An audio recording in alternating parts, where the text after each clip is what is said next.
It's time for another army review from the Armies of the Lord of the Rings.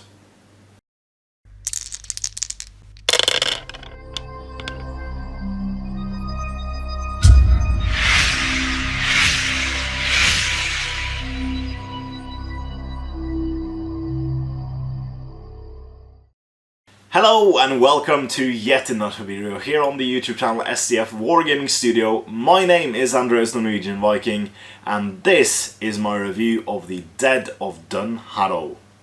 So the Dead of Dunharrow previously was a thief in the fiefdom's army, but now they've gone their separate ways and have now only 3 models in their army composition.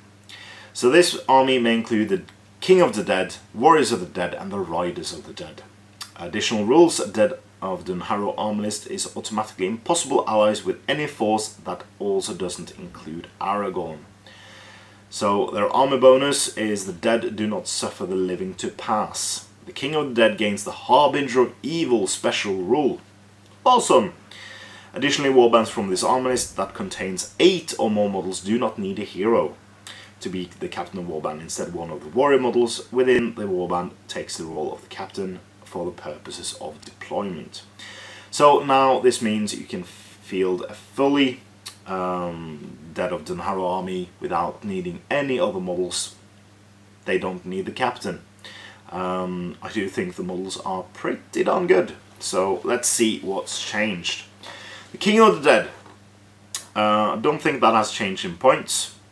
His Spirit, Infantry Hero and Hero of Valor, so he can lead 15.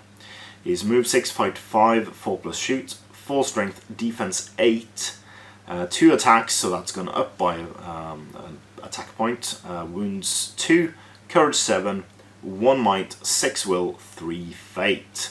So he's become a bit more beefy when it comes to his stat line.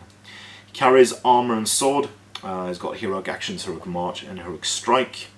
He's got the Blades of the Dead and the Terror special rule, so the Blades of the Dead means they hit on courage, and with that the Harbinger of Evil special rule. Ooh. Awesome. Drain Soul as an active ability. Any model that suffers a wound from the King of the Dead is automatically slain, regardless of how many wounds it has remaining. Hero models may prevent these wounds with fate, but even if a single wound is not prevented, they are slain. The Dead and the Living is a passive ability. Only warriors and riders may use the King of the Dead stand fast or benefit from heroes' heroic actions. And Spectral Walk, this is a new one that applies to every single Army of the Dead model. A model with this special move over water features as if they were open ground. Pretty handy, very handy indeed. So next up we got the Warriors of the Dead. They've gone up by a point, I think, and their move 6, fight 3, 4 plus shoot, strength 3, 7 defense, 1 attack, 1 wound, 6 courage. They carry armor and either sword or axe. Now this does not matter because they have the Blades of the Dead special rule and they can't do special strikes because of this. They have the option for a banner, a shield and a spear. So yeah, with defense 8 with the shield, they're going to be really tough taking down. Got Blades of the Dead and Terror special as well as Spectral Walk, making them walk over water features.